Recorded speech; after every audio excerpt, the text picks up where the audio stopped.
Assalamualaikum warahmatullahi wabarakatuh. Perkenalkan, nama saya Yelza Septia Rahayu dengan NPM C1C019078. Saya berasal dari kelas 5C S1 Akuntansi Universitas Bengkulu. Pada kesempatan kali ini, saya akan kembali melanjutkan mengenai penjelasan pada bab 5, buku Dwi Martani, Akuntansi Keuangan Lanjutan 1, yaitu mengenai transaksi entitas induk dan entitas anak persediaan dan jasa. Pokok pembahasan utama pada bab ini yaitu adanya transaksi yang melibatkan entitas induk dengan entitas anak ketika sudah terjadi akuisisi atau sudah terjadi kombinasi bisnis. Artinya, ketika perusahaan induk sudah mengakuisisi perusahaan anak, maka bukan berarti tidak terjadi transaksi antara induk dan anak, tetapi transaksi seperti itu bahkan sangat mungkin terjadi. Di sini yang pertama itu kita akan memahami bisnis perusahaan. Motivasi melakukan kombinasi bisnis yaitu salah satunya untuk tujuan manajemen laba. Misalnya perusahaan induk menjual barang dagangan secara besar-besaran ke perusahaan anak karena ingin meningkatkan angka penjualan. Jika menjelang akhir tahun penjualan itu dihitung ternyata turun drastis, itu disebabkan adanya transaksi hubungan istimewa antara induk dan anak. Namun transaksi tersebut tidak boleh muncul pengaruhnya di laporan keuangan konsolidasi. Tetapi yang boleh muncul dalam laporan keuangan konsolidasi adalah transaksi kepada non-afiliasi selain induk dan anak. Baik, adanya transaksi penjualan antara perusahaan induk dan perusahaan anak, perusahaan induk tetap melakukan pencatatan sebab itu transaksi penjualan dan ada buktinya. Begitupun perusahaan anak akan tetap mencatat penjualan itu sebagai transaksi pembelian.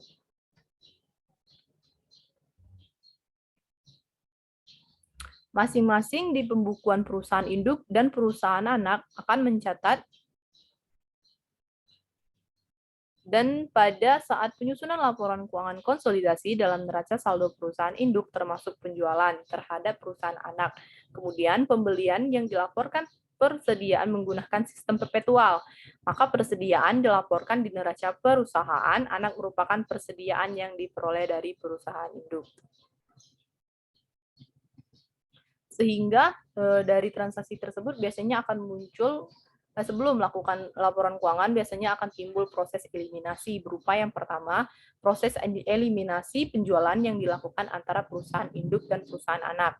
Yang kedua itu jika perusahaan anak membeli persediaan barang dagangan dari perusahaan induk dan barang dagangan tersebut terjual kepada perusahaan non-afiliasi, maka penjualan yang boleh diakui adalah penjualan yang dilakukan perusahaan kepada perusahaan non-afiliasi atau transaksi yang tidak melibatkan anak dari induk, atau bisa juga disebut sebagai transaksi kepada pihak eksternal.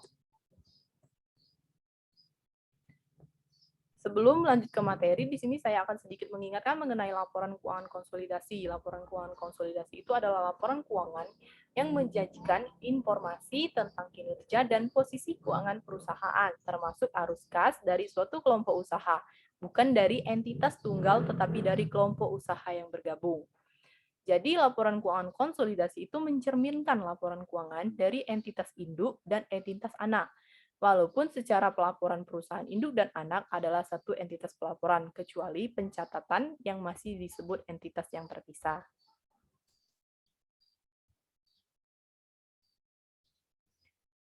Pertama di sini transaksi entitas induk dan entitas anak. Pada gambar 5.1 pada halaman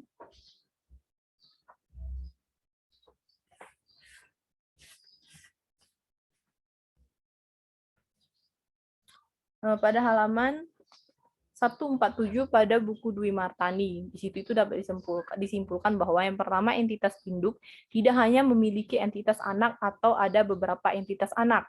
Maka yang dikatakan transaksi dalam hal ini yaitu barang dagangan itu mengalir dari entitas induk dan entitas anak.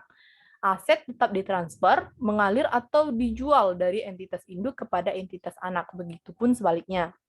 Yang kedua itu antara entitas anak pasti ada transaksi yang melibatkan transaksi antar entitas anak.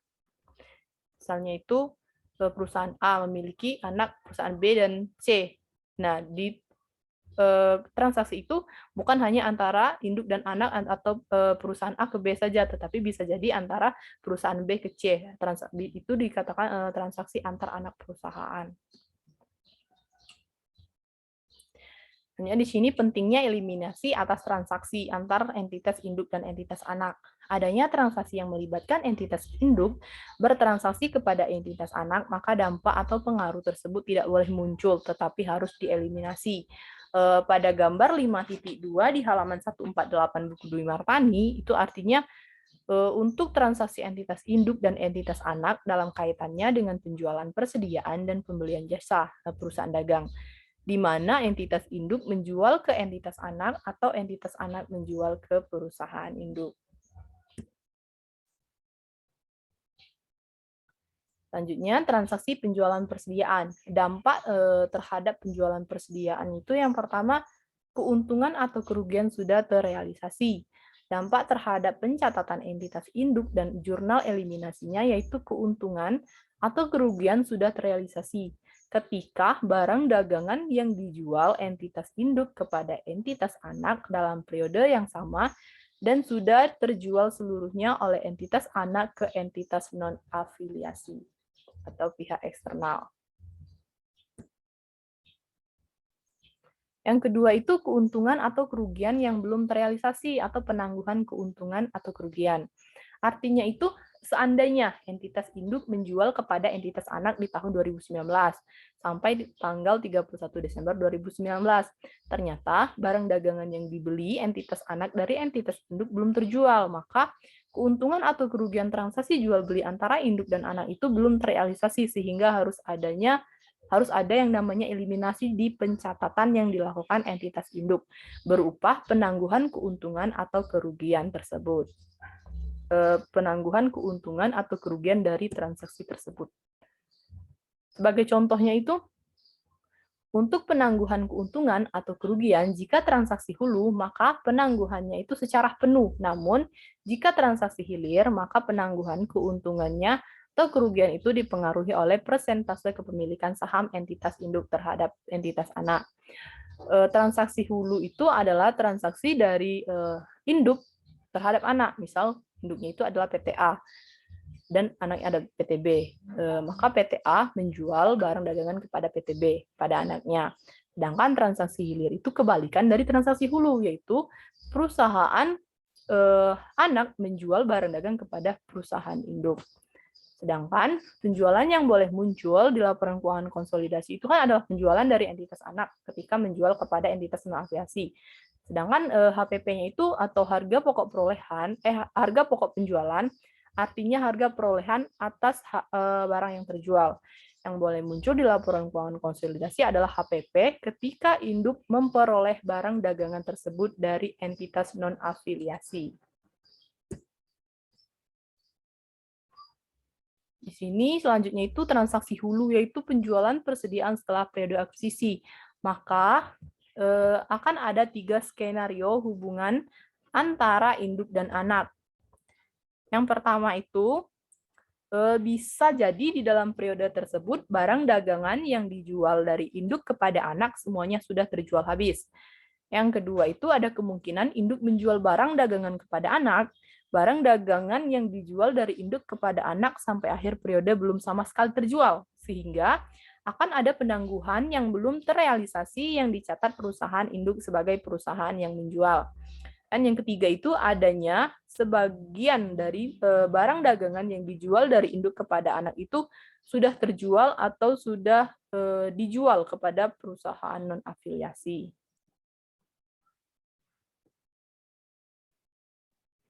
Selanjutnya itu transaksi hilir, yaitu penjualan persediaan setelah periode akuisisi. Artinya, yang menjual barang dagangan adalah perusahaan anak kepada perusahaan induk. Maka pengaruh kepemilikan perusahaan induk pada perusahaan anak sebesar persentase kepemilikan, sehingga ketika pencatatan keuntungan yang ditangguhkan atau keuntungan yang sudah terrealisasi, maka pencatatannya harus dikalikan dengan persentase kepemilikan. Dan yang terakhir di sini kita akan membahas mengenai transaksi penjualan jasa. Artinya itu perusahaan induk memberikan jasa kepada perusahaan anak atau perusahaan anak memberikan jasa atau layanan kepada perusahaan induk. Karena tidak ada hubungannya dengan persediaan atau dalam penjualan persediaan, adanya yang belum terjual semua atau hanya terjual sebagian. Sedangkan untuk penjualan jasa, ketika perusahaan induk memberikan jasa kepada perusahaan anak atau perusahaan anak memberikan jasa ketika transaksi itu selesai, maka akuntansinya itu sudah 100%.